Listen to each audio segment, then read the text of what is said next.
Yang saya hormati Bapak Kepala Sekolah SMP Negeri 1 Langsang, dan yang saya hormati Bapak Ibu Majelis Guru SMP Negeri 1 Langsang. Alhamdulillahirobbilalamin, kita sama-sama diberi kesehatan sehingga kita bisa melakukan kegiatan kita pada hari ini, di mana saya akan mensosialisasikan yaitu tentang budaya positif di sekolah. Dan kita pada hari ini kita SBD dulu ya Bapak Ibu. SBD-nya yaitu kalau saya bilang topi, sama-sama kita taruh kanan kita di kepala. Kalau saya bilang saya, taruh kanannya di dada. Kalau kita bilang bunda, maka tangan kita sama-sama seperti bunda. Jadi topi saya, bunda. Bisa Bapak Ibu? Bisa. Ya, ada SBD ya. Nyanyi sama-sama biar kita bahagia dulu, baru kita terima materi pada hari ini. Topi saya, bunda, bunda, topi saya.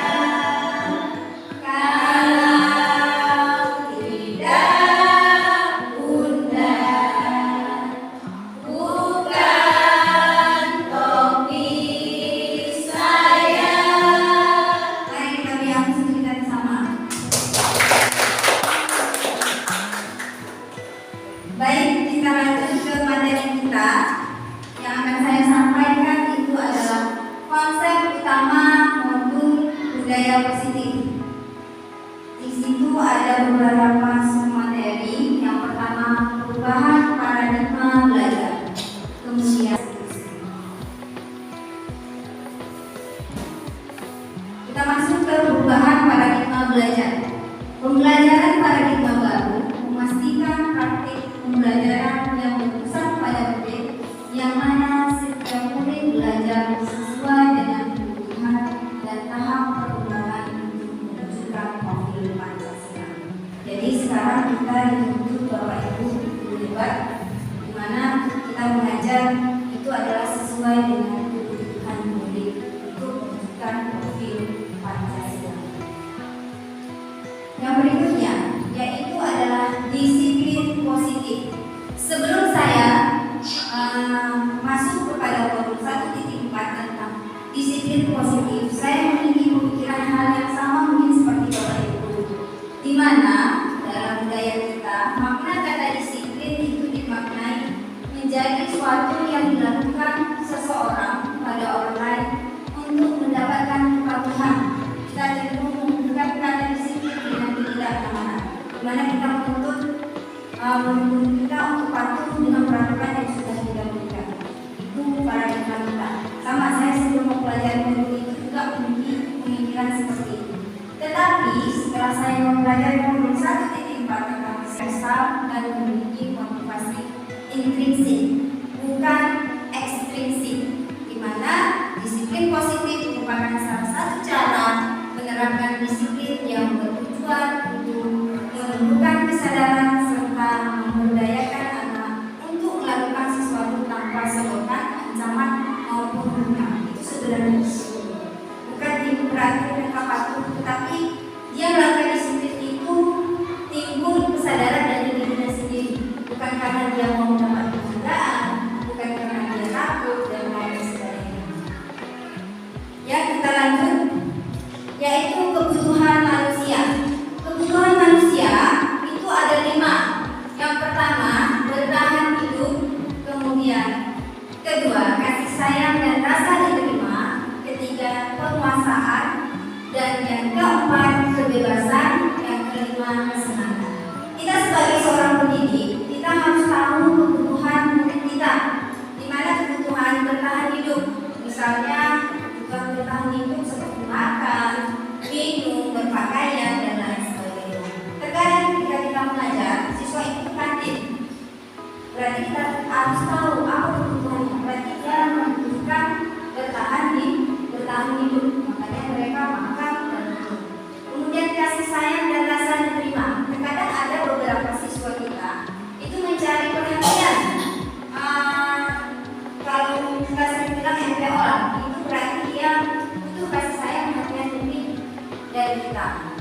Penguasaan dia ingin mengatur. Berarti bagaimana kita memenuhi kebutuhannya.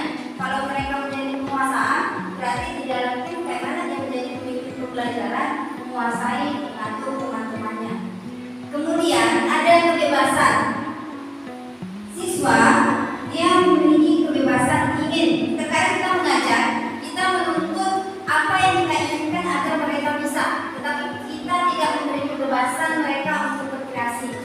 Sama halnya misalnya ketika saya menuntut mereka, harus bisa menggambar menggunakan pensil cat kayu. Saya tidak memberi mereka kebebasan untuk menggunakan cat air, atau mereka mau menggambar di template atau di kanva atau di menggambar di aplikasi kanva. Saya tidak memberi kebebasan itu sebelumnya. Tetapi sebenarnya kita harus memberi kebebasan kepada murid. Mereka mau menghasilkan produk seperti apa, asalkan tujuan pembelajaran kita itu tercapai, sehingga kita tidak begitu mengatur keinginan kita yang harus diikuti oleh siswa tersebut. Yang kelima itu adalah kesenangan. Kita sebagai seorang guru, sebelum pembelajaran itu dimulai, bagaimana kita menciptakan kesenangan pada murid. Terkadang kita lebih sering di kelas, murid itu tidak memperhatikan ketika kita mengajar. Berarti dia membutuhkan kebutuhan apa. Terkadang mereka bosan dengan cara kita mengajar, mereka tidak merasa happy. Jadi boleh Bapak Ibu lihat di YouTube itu banyak sekali variasi speaking. Jadi sebelum mereka belajar, mereka happy duluan, bahagia, ketawa, bermain dulu, sehingga setelah mereka bermain bahagia, merasa happy, materi yang kita sampaikan bisa diterima oleh siswa tersebut. Ya, kita lanjut ke yang mereka tidak sadar untuk melakukan sesuatu tindakan dengan tujuan tertentu. Yang pertama, untuk menghindari ketidaknyamanan atau hukuman, murid melakukan disiplin karena mereka takut dihukum. Ini merupakan motivasi ekstrinsik. Ada beberapa siswa kita melakukan disiplin itu karena mereka takut diberi sanksi, bukan dari dirinya sendiri. Yang kedua, yaitu ingin mendapatkan imbalan atau penghargaan dari orang lain. Murid melakukan disiplin ini karena mereka ingin mendapatkan imbalan. Ini merupakan motivasi ekstrinsik. Contohnya mereka mau dapat imbalan, dia dapat kunci nih sama Bu Dewi.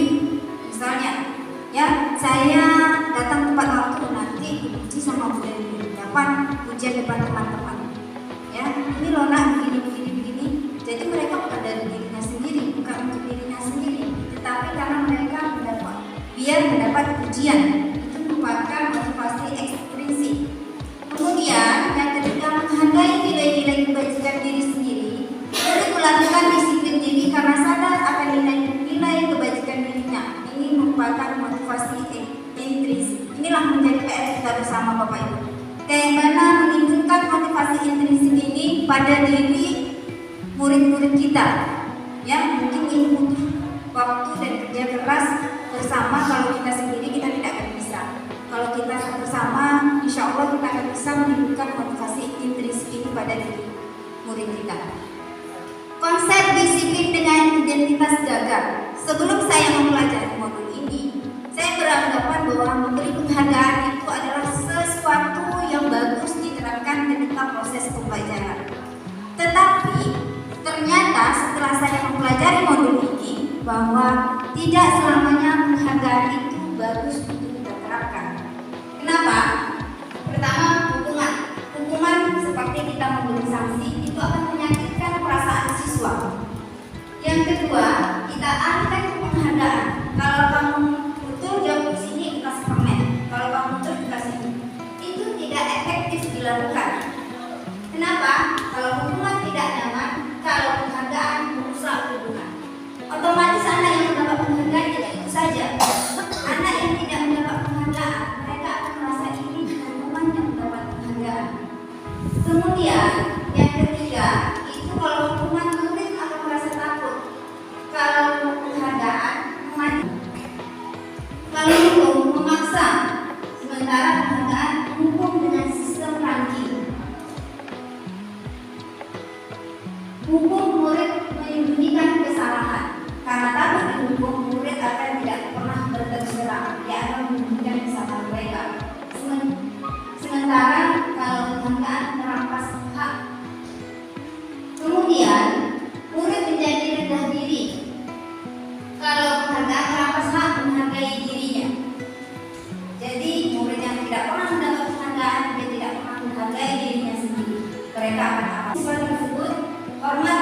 selama 10 menit.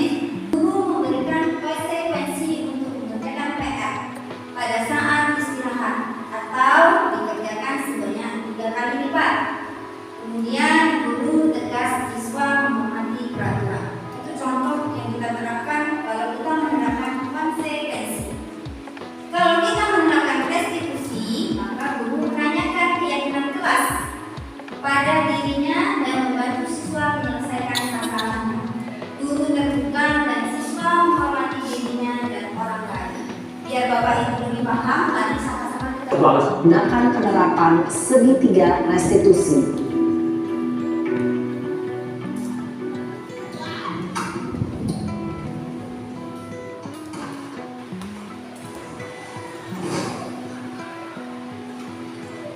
Siang Sarah. Siang Pak. Sudah lama nggak ketemu Sarah. Kenapa hari ini ada di sini? Kesel Pak, kesel banget. Masa aku dikatain tukang fitnah Pak? Ya aku marah lah. Aku balik katain mereka di depan kelas. Orang yang baik untuk dirimu sendiri. Pada sisi kedua, validasi tindakan yang salah, mengenali dan mengakui kebutuhan yang ini dapat memperbaiki hubungan. Saya juga sama seperti Bapak Ibu. Sebelum mempelajari modul ini, kita sering menanyakan kasus kita sendiri yang membantu. Kita tidak pernah menanya ke siswa, apa solusinya nak? Apa yang harus kita lakukan? Apa yang harus kita perbaiki? Ya, ketika saya mempelajari modul ini, saya sempat menerapkan itu pada mata pelajaran seni budaya. Di kelas 91 dan 92, ketika saya memberikan tugas mereka untuk praktek menyanyi solo, itu mereka semuanya hafal dengan materinya. Tetapi ketika saya di kelas 93, itu mereka tidak, ketika pas hari pengambilan nilai, mereka tidak hafal, bahkan menggunakan instrumen tidak bisa. Jadi saya tanyakan, bagaimana nak? Seperti apa permasalahan kalian? Kenapa kalian tidak bisa hafal? Kami gini pun, mereka menyampaikan ini, kami tidak latihan di rumah, tidak pernah mendengar musik begini. Apakah kalian tidak sanggup dengan materi ini? Kalau tidak sanggup, maka akan digantikan dengan lagu menyanyikan lagu anak-anak. Berarti kemampuan kalian tidak sama dengan kelas 91 dan 92. Tidak Bu, jangan digantikan kami dengan materi yang lain. Kami janji Bu, itu depan kami akan hafal dengan materi yang diberikan. Kemudian terbukti ketika minggu depan mereka melakukan semaksimal mungkin. Tidak ada satu pun yang tidak hafal lagu itu. Bahkan mereka dengan mempresentasikan kami akan melakukan begini. Ternyata itu baik kita terapkan ketika proses pembelajaran. Buat rasa pesan yang dilontarkan oleh guru, patuhi peraturan sekolah lalu berdiri di depan barisan. Itu yang kita lakukan. Kalau sebagai pembuat rasa bersalah, berapa kali guru kasih tahu kamu, guru kecewa sama kamu. Kalau kita sebagai posisi teman, maka kita akan kata, ayolah yang tertib buat guru bangga pada diri. Tidak apa-apa kamu salah. Kalau kita sebagai pemantau, kamu sudah melanggar apa? Peraturan dan konsekuensi yang harus kamu terima dari pelanggaran ini. Kalau kita posisinya sebagai manajer, maka kita akan mengatakan seperti ini. Apakah kamu tahu kesalahan ini? Kira-kira bagaimana kamu memperbaiki masalah ini? Jadi sama-sama kita berpikir tidak berada di posisi kontrol yang mana. Kita simak video berikut ini. Kemudian posisi kontrol yang mana yang bagus kita terapkan di Selalu terlambat. Kamu deh pasti terlambat. Maaf Bu, saya Apa? Apa coba? Alasan kamu apa lagi? Kapan sih kamu tidak terlambat? Malas sekali ya kamu jadi anak. saya Dasar pemalas. Gak kapok-kapok sih kamu. posisi kontrol. Dari 5 posisi kontrol tersebut, ternyata posisi kontrol yang paling baik diterapkan di sekolah adalah posisi manajer. Mungkin setelah kita lihat video itu, kita nyadar kita masing-masing berada di posisi yang mana selama ini. Ya, jadi untuk materi presentasi saya pada hari ini cukup sampai di sini. Marilah kita buat perubahan di sekolah kita. Yang pertama, membuat keyakinan tolong dan ngejar dengan segitiga restitusi. Sampai di sini, apabila ada yang bertanya, saya persilakan. Saya tutup terlebih dahulu presentasi ini. Saya akhiri dengan wassalamualaikum warahmatullahi wabarakatuh. Assalamualaikum warahmatullahi wabarakatuh. Terima kasih atas kesempatan yang diberikan. Di sini saya tanyakan yang pertama, yaitu tentang disiplin positif ya. Disiplin positif ini jelasnya mengacu kepada disiplin yang baik ya. Tadi ada 5 kebutuhan manusia, ini kita biarkan atau kita suruh masuk. Itu yang pertama. Karena apa? Karena kebutuhan manusia pertama adalah bertahan hidup. Kalau kita paksakan masuk, jelasnya nanti dia makan. Sekarang kita biarkan dia makan atau kita suruh masuk. Itu yang pertama. Yang kedua, tadi ada 5 posisi kontrol. Kalau tidak salah, yang terbaik itu adalah posisi manajer. Yang saya tanyakan, yang namanya kita manusia ini mempunyai watak yang berbeda-beda, ya. Sementara kita harus melaksanakan contoh penerapan 5 posisi kontrol ini. Saya makan, ya kita terapkan segitiga restitusi. Itu saya pernah di kelas 83. Mereka saya masuk di kantin setelah pelajaran teknik. Mungkin kebetulan mereka keluar dari ruang teknik sambil menuju ke kelas. Saya tanyakan, kenapa kamu kantin tak sarapan Bu? Terus di rumah tidak buat sarapan? Tidak Bu, barunya jam berapa? Siang. Jadi bagaimana supaya di jam mata pelajaran kalian tidak apa? Kami sarapan Bu di rumah. Sarapan di rumah kira-kira ibunya sempat tak buat sarapan? Tidak Bu, ada yang bilang norek, ada yang sempat. Kalau norek siapa yang buat sarapan? Kami buat sarapan sendiri. Ada juga kami sarapan di sekolah Bu. Jadi kalau sarapan di sekolah kira-kira jam berapa kalian sampai di sekolah? Nah, jam 7 Bu, kami paling lambat sampai di sekolah sarapan di kantin. Mereka pasti kalian yakin enggak? Nama saya Dewi Afrini. Ada beberapa hal yang ingin saya sampaikan mengenai membuat perubahan di sekolah. Yang pertama, tadi konsep disiplin dengan identitas gagal, yang mana hukuman jelas tidak dibolehkan karena dia menyanyikan. Sekarang yang saya tanyakan, apakah penghargaan tidak boleh dilakukan pada saat proses pembelajaran? Karena selama ini paradigma kita mengatakan bahwa penghargaanlah paling efektif karena ada sebagai motivasi kepada teman yang lain. Itu yang pertama.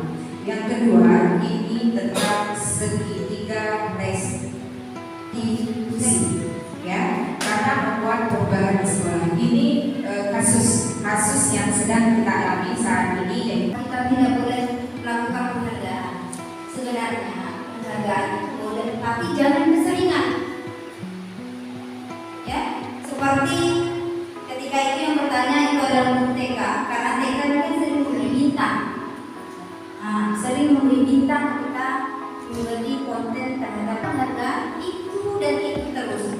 Yang tidak mendapat penghargaan, malah menjaga. Toh nanti dia yang dapat peta. Toh nanti dia yang dapat peta. Ujung-ujung kita tak ada dapat, sehingga nanti timbul rasa ini itu yang sangat dihindari dari pendidikan. Jangan ada timbul rasa ini di kelas tersebut. Penghargaan itu boleh, tapi jangan terlalu sering dilakukan. Setiap tugas penghargaan, setiap tugas penghargaan. Kalau itu mungkin bervariasi, tukar-tukar orangnya mungkin menjadi suatu motivasi. Tetapi kalau di kelas itu pada umumnya yang kita temui yang berprestasi yang jawabnya itu anaknya sendiri. Masalah yang sudah terjadi di sekolah kita yaitu masih Febri. Tadi ada pertanyaan dari Bu Yuni tiga ya, tiga institusi kata guru semua. Nah, sekarang di sekolah kita punya tiga ya. Kita fungsikan yang pertama kalau ada masalah.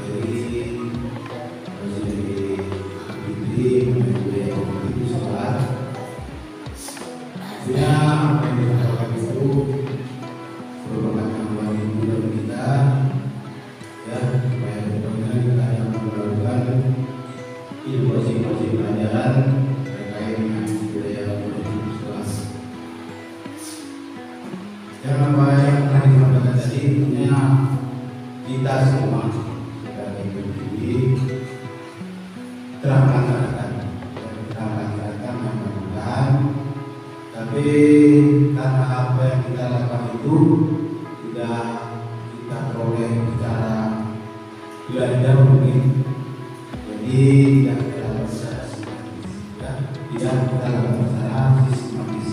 Apa yang disampaikan oleh Budi tadi semua itu secara sistematis ya, sistematis ada banyak cara yang kita lakukan,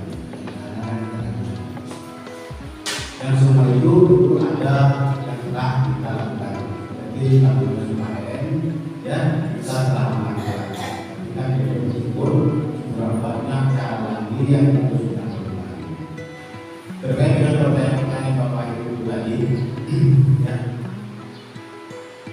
seperti Ibu menyampaikan mengenai gerakan restitusi tadi, siapa yang melakukan? Ya, itu tadi pendidikan yang kita lakukan itu upaya secara sengaja dan sadar, tapi dilakukan secara sistematis. Ya, struktur pengelolaan di sekolah